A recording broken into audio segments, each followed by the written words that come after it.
Pardonnez-moi. Queen Aminata could not travel ratatata. I don't know. She revealed she was supposed to be leaving the United Kingdom today, but on Saturday her backpack was stolen, which is Good morning, y'all. Well, good afternoon in the United Kingdom. I was supposed to fly home today, but unfortunately, on Saturday, my backpack got stolen with everything: my debit card, my credit card, my driver's license, my US passport, my glasses, my medication, my charger, like everything is gone. So I am stuck here until Thursday, possibly a little bit longer. And yeah, I guess the UK loves the Queen so much that you guys didn't want me to go home. there you go. At least she's like spinning it into a promo. She seems rather positive about it, and that's a good energy. I get good energy from Queen Aminata. I really, and I've been saying this for a long time, and I know other people saying she needs to get into NXT, man. She would crush it there, especially with the landscape right now in NXT. I just think she would be so good there. And, she's good enough to be a number one contender anytime they need her to be one, but she never gets the big win, or they never really build her up. She just like shows up, gets a win, is in a 4-way, loses, or like gets the title shot, loses. And it's just like off of like one win every time. So they should do more with her, just being for real. Monet's got 15 belts, as we're looking at right now. Why can't she give one? But Aminata, she seems peaceful about it, flipped it into a bit of a promo, which we're going to listen to. But how would this work? So Tony Khan probably just contacts the hotel, or like she contacts them. I'm stuck here, man. Someone stole my bag. Hey, put the hotel, like as long as she needs, whatever she needs on my card, whatever over the phone. And then the company just pays for this because it's up and it's like a work related, someone thieved her. And then luckily for her, she could probably just like cancel and block her cards using her phone. Like she has her phone. So on her apps for her banking and and her credit card, she could probably just block her cards from being used before they got swiped up. So, I mean, it sucks. Like a lot of the digital world sucks, like Digimon, digital monsters, these digital champions to save the digital world. The digital world is kind of stressful in a lot of ways, but then in other ways you're like, I can just cancel my card really quick and no one can thieve me, Whereas like when bank cards first came out, I'm sure maybe not bank cards, but credit cards for sure. Right. And especially in like, I don't know, in America, can you just like tap your credit cards and like your debit cards and stuff, or like wherever you guys are? I saw someone left a comment, hey, love from Thailand or whatever, wherever you guys are in the world. So we're global, we're universal. Can you just tap your cards? And because you can do that in Canada. So it's like you have to set up a tap limit for a day, which sometimes you're out drinking and then you're like, oh, I got to what's my pin again? I don't even remember. I don't even know what it is. So yeah, anyways, let's listen to Aminata. I'm laughing about it right now, but honestly, I just wanted to be home. Yeah, that's this part, man. Whenever something goes down when you're on the road, you're always like, oh, I just want to be at home. Like, I just wish I was doing like the boringest I ever do at my house right now. If I complain about having to do at my house, I would do that over this, It's all right, though. Everything happened for a reason. Thank you guys for showing the love and support. And hopefully she's not like alone out there. But yeah, she gets home tomorrow. So the Kevin Kelly and Tate twins appeal case against AEW in the 11th Circuit was filed today. They're trying to reverse the district judge's decision to send their defamation case to arbitration. Attorney Stephen P. New argues the district judge erred in not allowing Thurston, just get the blue check, bro, you white knight. Discovery before ruling, and by ruling that they didn't attack the delegation clause. The brief insists the arbitration clauses in their talent contracts were both substantively and procedurally unconscionable, a standard of unfairness which would make them unenforceable. To try to put it in plain English, AEW put arbitration clauses in their contracts, keeping disputes out of public court. So they have this planted in there. So when people are like NDAs, they make you sign NDAs. And I tried to explain this years ago on this show. It's not always just explicitly like, here's an NDA. It's part of the contract too. Sometimes you have to sign things that say you can't talk about just to apply for jobs. I've had to do it in the past. It's like, you can't say shit until whatever fucking year or whatever. People know, you know, or as long as you're fucking under subcontract or whatever, you can't fucking say anything about whatever. Okay? So Tony builds it in the contracts. It's not that people are out there signing these NDAs. You can't say shit, but it's like in your contract. You can't go public trashing Tony Khan. You can't go public trashing or defaming the company. A lot of companies have this.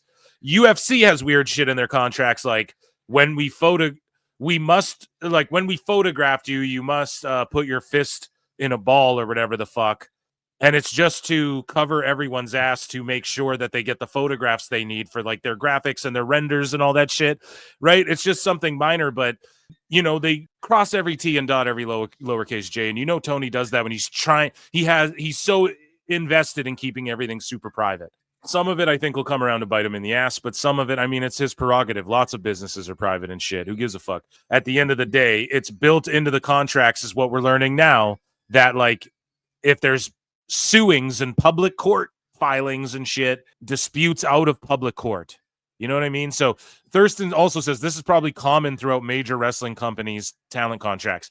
And he's saying this is probably common, saying, oh, WWE probably does this too, but he doesn't fucking know. Otherwise, you just flat out go, WWE does it too. So he's just throwing that out there so people can pick it up and go, I bet WWE does it too. But like, who knows? Does MLW do that? Does fucking, I don't know. Like, you're just throwing that out there. But Kelly and Tate say the judges sent this case to arbitration too quickly. They claim the arbitration clauses were so unfair that they do meet the very specific legal standard required to prevent a judge from enforcing arbitration. They claim they couldn't negotiate the clauses. They weren't told about the costs of arbitration. They have to arbitrate in Florida, even though they don't live there. They weren't told the rules of arbitration. They were pressured to sign. They had no real choice. Thus, they meet the high unconscionability standard, they say. They say there should have been a hearing and they should have been allowed to request evidence to support their case, but the federal judge decided that their arbitration clause also included a delegation clause, which means these issues themselves should be decided in arbitration, not by him. The judge said Kelly and the Tates didn't actually attack the delegation clause, which is what they needed to do and do successfully to avoid arbitration. But Kelly and the Tates say they did it. They did that because they said all their allegations against arbitration also applied to delegation. So again, I'm not one of these fucking, it's Phil's court, right? Like, I'm not one of these legal jargon. But I will say this. It sounds like they just went after the wrong thing, and that's sort of the fucking game you play, right? And maybe Stephen P. knew this is one of his rare fumbles, unfortunately. And it happens. Not everybody shoots or bats 1,000 or, you know, shoots 100% from the fucking field. AEW, and I'll keep you guys updated. Again, man, the Tates reached out like early on, and not to like, you know, they were just like, thanks for fucking covering this shit fairly and stuff. That's always what people hit me. Whenever wrestlers hit me up, they always are like, thank you for fucking covering this fairly and shit. That's all they ever say to me. It's always like one of the first things. But they have gone like ghost. Why? Because it's like in legal shit, and I'm not DMing them. Hey, any updates on your legal? I don't give a fuck. And I think they like got off Twitter entirely. So yeah, let them handle that shit and shout them out. And I do think it's kind of fucked what happened to them, man. Because of all the shenanigans we see backstage in AEW. I just think it's hard for me to believe that they just said, we're not showing up to work. And from what I've seen in their texts, they like weren't getting answers, and it was all confusing about like what the fuck, you know? And some people don't feel bad for them. They're like, well, they just had to drive to Nashville or whatever. But it's like they tried to bring it up that, okay, but we don't have a car. They know that. So then they say rent a car. But then when we did that, we got fucking yelled at last time. And it was a big fuss about getting it reimbursed. So we didn't want to fucking do that again. And we've always been flown out. Like out of nowhere, they just tell us the day before we're flying out of this other fucking spot, you know? So I get where that could be fucked for them when they were asking all week, like, are we coming? Are we working? Hey, are we working? Are we working? Are we working this weekend? It was like what do they say? The 11th hour, the 12th hour, the 23rd hour, the 24th and a half hour, pal. No. Yeah, dude, they waited till the last minute to be like, you guys, we need you this weekend or whatever the fuck. So if you guys, they might have deleted all that. And but it was public at one point, so I'm not talking out of turn by reiterating all of that. But go back again a long time ago. I covered that all on this show. AEW and Official League are proud to announce new partnerships with AEW, featuring new collaborations with select USL clubs. These limited edition capsule collections will release later this September.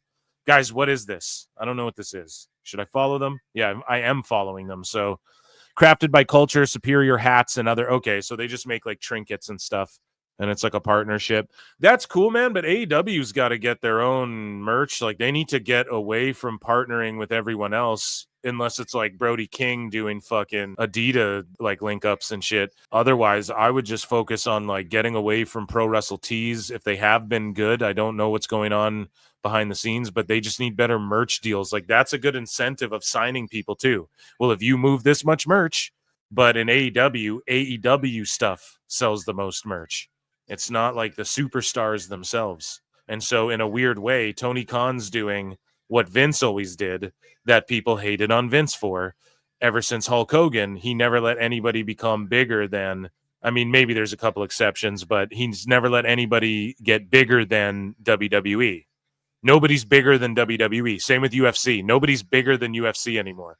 UFC is the attraction. WWE is the attraction. And that's what so many people hated, but that's what AEW is when you really break it down, right? Because if Monet, like she's doing these garage indies, it's not like she's pulling up to venues drawing 2K people or like 5K people or 10K people, you know? It's quite funny how, again, just another instance where people don't like to keep the same energy for AEW. UK independent wrestler Nathan Cruz, and again, another thing people don't keep the same energy for, this Nathan Cruz guy.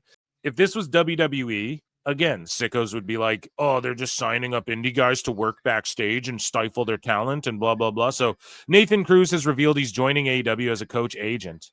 And I'm glad that AEW is hiring more like wrestlers and shit as coach agents. I don't know this guy's fucking credentials in pro wrestling, but hey, he's there. What an amazing week. I'm so grateful to AEW and Tony Khan for this incredible opportunity to join the team as a coach agent. Everyone has been so welcoming, and I couldn't be more proud to be joining a team that last night set an attendance record for inside the O2 Arena. I've been sitting on this news for quite a while now, and it's a relief to be able to finally talk about it publicly. After 19 years in this industry, okay, so like almost 20-year vet here. Many ups and downs that have been well documented for those who know my career. This honestly means more than I can put into words. Thank you. Thank you.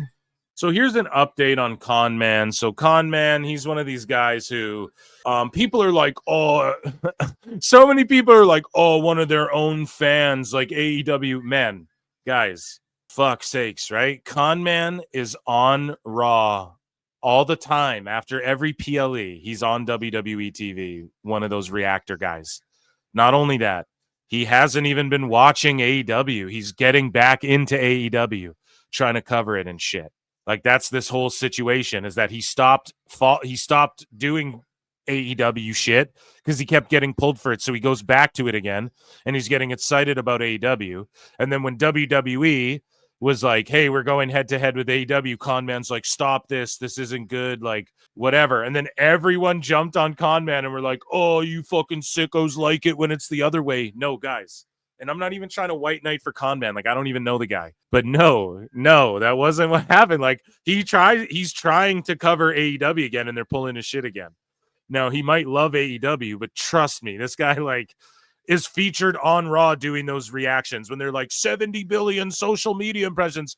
Fucking Conman's numbers are probably being thrown in there. You know what I mean? His reaction videos. And that's, you know, they include him and then they feature him and his fucking handle on Raw every time someone returns or whatever. He's one of the 10 faces you see every time. We've covered this here, right? So Conman says, oh, amazing. AEW issued copyright strikes and blocked me from using Instagram. So his Instagram was unlocked today. And also his Facebook got banned permanently. He has to start a whole new Facebook because of AEW. So here's an update. He says, we've spoken with some people in AEW. And it looks like the strikes came from a third party.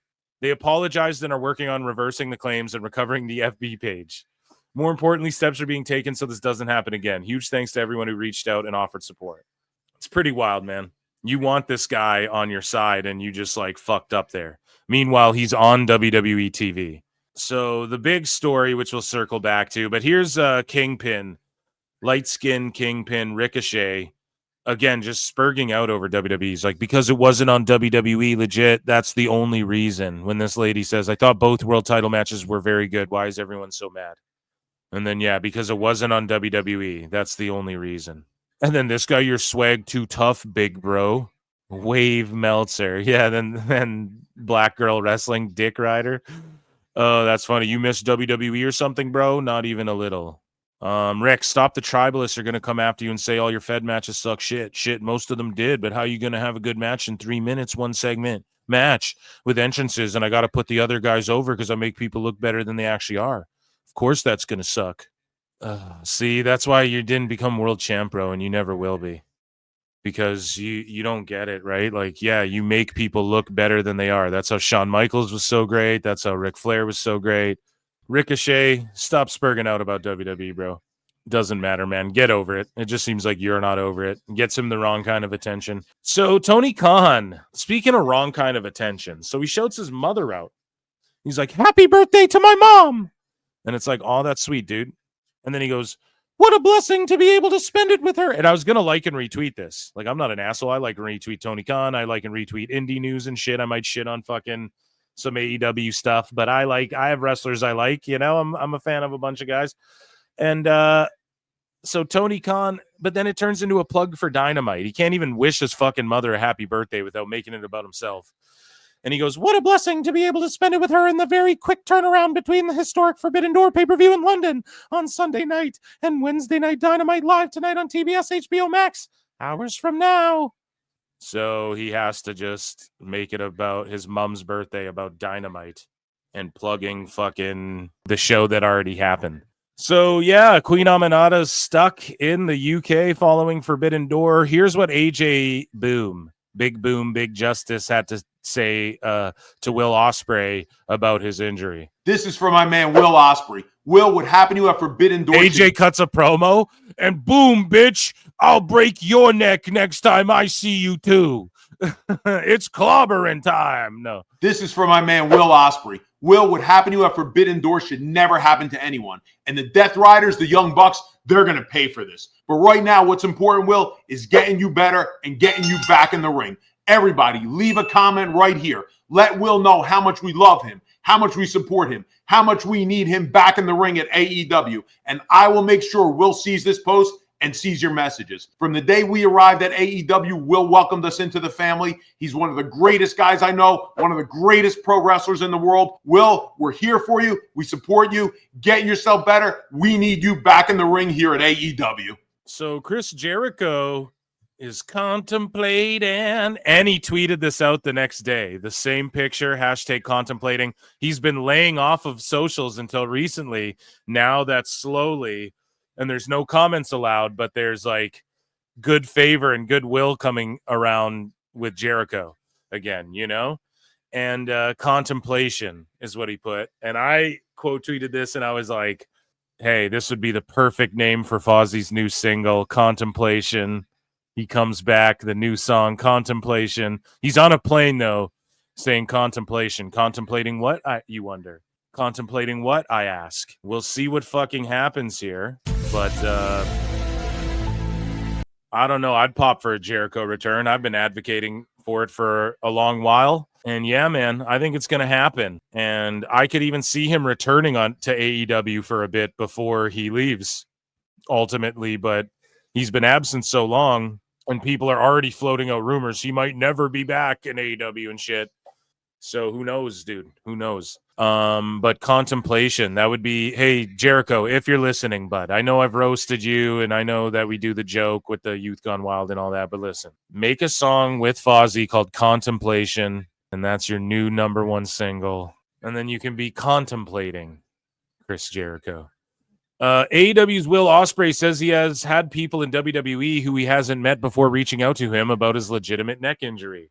I've got people in WWE, bruv, that I've never even met before in my entire life, bruv, that I've reached out because of this neck injury, bruv, and they have gone, hey, if you need a doctor or if there's any question that needs to be answered, bruv, Every single one of them are super lovely. I wish them all the best. I really do. Classy folks there in the Fed. So Tony Khan says, tonight will be the first time that I've set foot in the 2300 Arena in Philadelphia in over 29 years since I was 13 years old. In August 1996, around that time, I was also a tape trader and meeting 36-year-olds behind pub fucking outhouses down in the countryside. I'm excited to go back here for Wednesday Night Dynamite, 8 p.m. Eastern, 7 p.m. Central tonight. So there you go, man. Ricochet files to trademark bald, the word bald. And like Simon Miller was like, oh, that's going to ruin my whole merch gimmick and shit. And he's like laughing about it. It's like, dude, don't like dog paddle around, pity paddle around, or whatever the vernacular I'm looking for is, right? Like just fucking call them out, dude. Like you have been doing that already for a long time. There are laws and shit, and there are copyright. I mean, again, I'm not good with the legal jargon, but there are, like, if somebody just made a thing, Pro Wrestle Times. Well, I've been doing it. I forget what the vernacular is called, right? But it's like, I've been doing this so long, you can't just like steal someone's shit, right? Like there's a whatever the fuck, you know? Someone knows the term that I'm looking for. It's like creative fucking, like if somebody just hijacked a Wrestling Observer and then just started like parodying it flat out and doing like wrestling news or whatever, and then you tried to copyright it, and let's say Meltzer didn't own the fucking LLC or whatever, that wouldn't work, you know? You couldn't do that. You couldn't just troll like... So either way, Ricochet files trademark for bald. So I don't know, like I don't give a fuck, but yeah, if wrestlers already have this trademarked, then don't like tiptoe around because you might want a job in AEW one day. Just say what it is. But Paul Walter Hauser explains that AEW is a buffet, and I think this is a terrible explanation. I'm a Paul Walter Hauser guy. I saw the Naked Gun. I thought it was fucking funny, man. It was awesome. And he was good in it. But he says, when you watch AEW, you're getting everything from luchadors to screwdrivers in the knee, legends, guys you've never heard of, girls you've never heard of. It's a little bit of everything. The beautiful buffet that Tony Khan has built here at AEW. The problem is that when you go to a buffet and it's a bunch of shit you've never heard of, that's not enjoyable. That's not how buffets work, right? Buffets is like, here's a bunch of comfort. Here's like a bunch of shit. Or like sometime here's a lobster night or here's a steak night or whatever, but here's a bunch of shit. You know everything. You can just look at it and know what the fuck it is, more or less. And it's infinite. So I don't know if people go to buffets where they don't know what shit is. You know? So I don't know if that's a good analogy. Paul Walter Hauser, fan, bud. So here we go, man. If Monet wants to help the women's division, why are some talents still waiting for work? So this guy, Bryn Gordon, says, Madam, you better work. And then Deonna Purrazzo says, where? Deonna Purrazzo bookings at Gmail. Another person that fans want and a person that fans don't want, but is seemingly coming back. Body Slam reports that Orange Cassidy has been cleared to return to action, and he is awaiting creative for a return to AEW. Don't do that. Tony, don't do that. Don't even do it. He's in his 40s. You don't got to retire the guy. It's time to be an agent. Just don't do that. I'm telling you. Now's not the time. Now's not the time, especially with all the shit that's been talked and all of the quote-unquote reinventing you've been doing. Moving along here. We have two big stories that we're going to circle back to. I'm going to check in with chat in just a moment. Deonna Purrazzo told SoCal Valerie that AEW helps pay tuition for wrestlers who want to go back to school. So we covered this a little bit before, and in fact, she was like, check me out on this, like I'm at this school and I'm climbing the Empire State Building and I'm fucking building Legos with special needs kids. I don't know if she said that one, but she's like, and I'm on Ring of Honor in the Pure tournament and et cetera, et cetera. So I can check me out on Collision or whatever. And then Collision airs and she was in a commercial for a fucking school that she's been going to. And I'm not joking. And she told this to SoCal Val. AEW is really so great, encouraging us to go back to school, you know, and they're constantly like, if you go back, and they have a program where they reimburse us for our tuition up to a certain amount every year. And they are so on board with, like, if that's something you want to do, we want to support it. And so that was a really big part of why I was happy to go there. I had just gotten my bachelor's degree in the summer of 23, and I was like, maybe I want to get a master's, but like going somewhere that's going to be supportive of that was huge for me. And so I'm very, very grateful. They've made it so easy and so like seamless for me to be able to go back to school, and I'm halfway through my master's degree. Fuck yeah, and shout out like Apollo Cruz did that and with WWE as well recently. But yeah, shout out Purrazzo. Good job. Shouting out everybody. Shouts outs to everybody. Collision scored its third lowest audience in show history on Saturday for an episode in its regular TNT time slot, not airing on the same day as the WWE main roster show. I think they should move to Thursdays and do the Thursday Night Wars with TNA. Collision averaged 281,000 viewers. Damn. And it was number 8 on cable for the day, blah, blah, blah. Down year over year. So Ricochet, he had this to say again, talking about with Chris Van Vliet, like why he didn't re-sign with WWE. I don't know. I felt like I had already not paid my dues or whatever, but I felt like I was able to like be on the next level of like performers there, I guess. But I felt like I was starting over again. I felt like I was starting over with the Braun Breakers and the Elias and the Carmelos and the new guys just coming in. Like I feel like Ricochet was with those guys coming back in. It's like, man, I've already been here for 5 or 6 years. Like I want to be doing something else, you know? And again, I just, at the end of the day, I wasn't going to go to the highest bidder. I was just going to go to whoever is going to make me feel good and ignite that spark again. Cause I felt like that fire that was burning inside of me was like still there, but it was just like little embers that needed that gasoline on it to like really make it ignite, you know? Yeah. I don't know. I felt like, Yeah, that's cool. He seems really fucking nervous even saying that shit. And that's why all this shit he's talking on Twitter, I find really fucking comedic. This is that fucking skinny kid from the Indies. Y'all remember Ricochet from the Indies and shit still at heart. And look at the way he's like, he sounds like shaky voiced and like he's fucking like ripping at his fingernails a little bit. but He just seems nervous. He's trying to like explain it, but he doesn't want to say something that he doesn't want to express it honestly. So now he can rely on like it's kind of a character, but it's kind of turning people off. You know, I just got to be totally honest. And maybe that turns around. I think he will get a better push. Like I agree with him there, man. He's absolutely right in his assessment. And not everybody gets to world champion. I mean, Ricochet was an intercontinental and US champion and shit. He had something going cool with Braun as well when they were sort of revitalizing the tag division a little bit, trying to, it seemed like.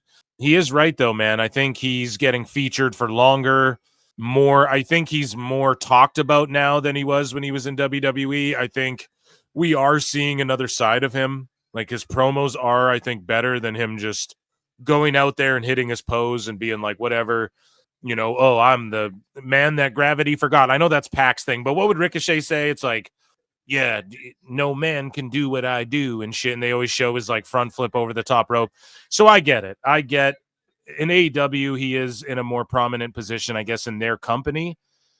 And he's probably happier doing what he's doing. He's probably getting paid more money. So that's a W for him all around.